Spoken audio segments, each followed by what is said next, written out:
Hi guys, I am விஸ் பாரதி. இன்னைக்கு நம்ம என்னெல்லாம் பார்க்க போகிறோம் அப்படின்னு கேட்டிங்கன்னா, நிறைய செய்திகளை பற்றி நம்ம பார்க்க போகிறோம்.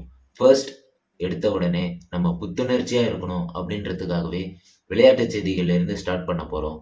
நேற்று விளையாட்டு செய்திகளில் என்ன நடந்திருக்கு அப்படின்னா, T20 கிரிக்கெட் மேட்ச்சில் சவுத் ஆஃப்ரிக்கா விசஸ் இந்தியாவில் இந்த மேட்ச்சில் இந்தியா எத்தனை ரன்கள் 76 ரன்கள் வித்தியாசத்தில் தோத்துருக்காங்க.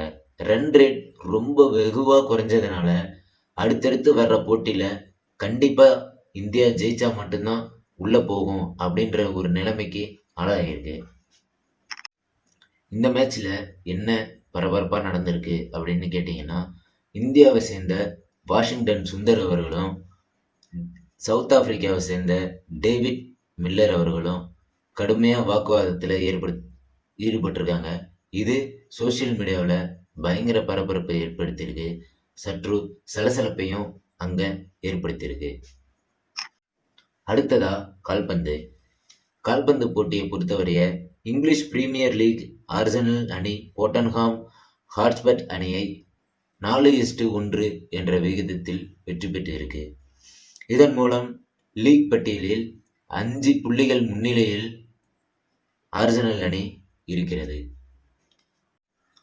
அடுத்ததா டென்னிஸை பொறுத்தவரைய நம்ம இளம் வீரர் அல்காரஸ் 50 நிமிடங்களில் கோப்பையை வென்று தன்வசப்படுத்தியிருக்காரு. ஐஸ் ஹாக்கி அதாவது குளிர்காலத்தில் விளையாடக்கூடிய ஒரு விளையாட்டு. இந்த போட்டியில் யார் வெற்றி பெற்றிருக்காங்க அப்படின்னு பார்த்தா, கனடாவை வீழ்த்தி அமெரிக்கா வெற்றி பெற்றுள்ளது. அடுத்ததா நம்ம தல தோனிக்கு ஐபிஎஸ் அதிகாரி அவர்களுக்கு எதிரான நீதிமன்ற வழக்கில் தலா 10 லட்சம் ரூபாய் அபராதம் செலுத்த சொல்லி நீதிமன்றம் ஆர்டர் போட்டிருக்காங்க. அடுத்தது குத்து சண்டை போக்சாம் எலைட் சர்வதேச தொடரில் இந்தியா 9 தங்கம் வென்றிருக்கு அப்படின்னு சொல்லியிருக்காங்க. எவ்வளோ ஆச்சரியமான ஒரு விஷயம் இல்லை? ஸோ நம்மளும் இந்த மாதிரி தேவையில்லாமல் சும்மாவே இருக்காம ஏதாவது பண்ணி எந்த விளையாட்டுலையாவது ஆர்வம் காட்டி ஃபாஸ்ட்டாக நமக்காக இல்லைனாலும் நம்ம இந்தியாவுக்காகவாவது இறங்கி நம்ம ஜெயிக்கிறோமோ தோக்குறோமோ இல்லையோ இறங்கி ஆடுவோம் அப்படின்னு நான் சொல்கிறேன். உங்களுக்கு எப்படி தோணுதோ நீங்கள் இறங்கி விளையாடுறவங்களையாவது மோட்டிவேட் பண்ணுற அளவுக்கு இருக்க பாருங்கள். யாரையும் டீமோட்டிவேட் பண்ணவே பண்ணாதீங்க. அது நம்மளுக்கும் சரி, நம்மளை சுற்றி இருக்கிறவங்களும் சரி, ரொம்ப பாதிப்பை மட்டும்தான் ஏற்படுத்தும். நாளைக்கு T20 கிரிக்கெட் மேட்ச்சில் இங்கிலாந்து விசஸ் பாகிஸ்தான் 2 அணிகளும் நாளைக்கு நைட் 7 மணிக்கு மோத போகிறாங்க.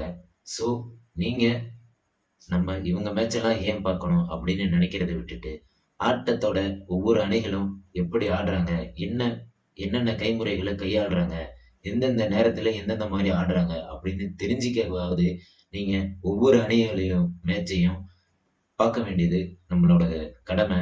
ஸோ அதனால் கட்டாயமாக பாருங்கள். பார்த்துட்டு அதுக்கு ஏற்ற மாதிரி நம்மளோட டீமோட சுச்சுவேஷன் எப்படி இருக்குது அப்படின்னு நம்ம டீம் மெம்பர்ஸ் அவங்களையும் மோட்டிவேட் பண்ண பாருங்கள். அடுத்ததா கொலை மற்றும் கொள்ளை இது சம்மந்தப்பட்ட செய்திகளை பார்ப்போம். பொள்ளாச்சியில் என்ன நடந்திருக்குன்னா, ஆவல்பட்டி என்ற ஊரில் திருமணத்தை புறக்கணித்ததா சொல்லி 16 வயது சிறுமியையும் 65 வயது பாட்டியையும் கொலை செஞ்சுருக்காங்க. இது அந்த சுற்றுவட்டார பகுதிகளில் பலத்த பாதிப்பை ஏற்படுத்தியிருக்கு. அடுத்ததா ஒசூர் அருகே வண்டி இங்கே நிறுத்தக்கூடாது அங்கே நிறுத்தக்கூடாதுன்னு சொல்லி இது சம்மந்தப்பட்ட பிரச்சனை காரணமாக ஒரு குடும்பத்து மேலேயே காரை ஏற்றி கொண்டு இருக்காங்க. இதில் ஒரு ஆய்வாளர் மற்றும் அங்கே வேலை பார்த்தவங்க உயிரிழந்திருக்காங்க. பாக்கி 3 பேர் படுகாயம் அடைஞ்சிருக்காங்க. மத்திய பிரதேசம் போபாலில் 30 செகண்டில் ஒரு சிறுவனை 2 சிறுவர்கள் 27 முறை கத்தியால் குத்தி கொண்டிருக்காங்க. எவ்வளோ ஒரு கொடுமையான செயல் பாருங்க. அப்படியெல்லாம் ஒரு வன்முறையை மனசில் வச்சுக்கிட்டே காலந்தோறுமே இருந்துட்டு இருக்காங்க. இது எவ்வளோ ஒரு கொடுமையான ஒரு விஷயம். இதுக்கெல்லாம் யார் காரணமாக இருக்க முடியும் அப்படின்னு நீங்கள் நினைக்கிறீங்க?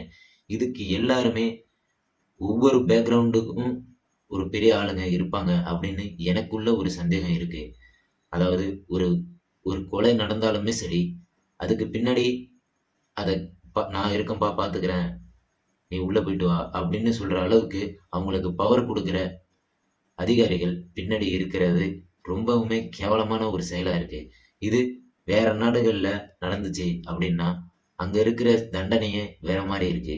ஆனா இங்க இந்தியாவுல இருக்கிற தண்டனை கடுபடியா இருந்தாலும் சரி, ஆனா இந்த சில அரசியல்வாதிகள் அத வெளிய கொண்டு வராம, அங்க இங்கன்னு பணத்த குடுத்து, அந்த விஷயம் நடந்ததையாகவே வெளியவே தெரியாத அளவுக்கு பண்ணிடுறாங்க. அப்போ பார்த்துக்கங்க. இப்போ இந்த இடத்துல கொலை செஞ்சவங்கள விட, அவங்கள தூண்டுனவங்களுக்கு தான் அதிகமான தண்டனை கிடைக்க வேண்டும். ஆனா, அத எல்லாத்தையுமே இந்த கடவுள் ஒதுக்கி வச்சு தான் வேடிக்கை பார்த்துட்டு இருக்கான். எல்லாத்துக்கும் இது எப்ஸ்டீன் விவகாரம் மாரி என்னைக்கு ஒரு நாள் வெடிக்கப் போகுது அப்படின்னு மேல உள்ள இறைவனுக்கு மட்டும் தான் தெரியும். ஸோ, நீங்களும் எந்த ஒரு வன்முறைக்கும் போகாம, ஒரு நற்பழக்கத்தை ஏற்படுத்திக்க முயற்சி செய்யுங்க. பெங்களூர்ல ஆன்லைன் கேம் விளையாடி ரூ. 8,40,000 மோசடி செஞ்சிருக்காங்க. பார்த்துக்கோங்க. ஸோ, அதனால எந்த ஒரு கேமா இருந்தாலும் சரி, ஆன்லைன்ல கேம் காசு கட்டி விளையாடுறோம் அப்படின்னா, அது நல்ல ஒரு ப்ரூஃபோட தான் இருக்கா? அது சம்மந்தமா நெறைய வெப்சைட்ல செக் பண்ணி பார்த்துட்டு, அதுக்கப்புறமா நம்ம அத விளையாடலாமா? வேணாமா? அப்படின்னு யோசனை பண்ணி விளையாடுங்க.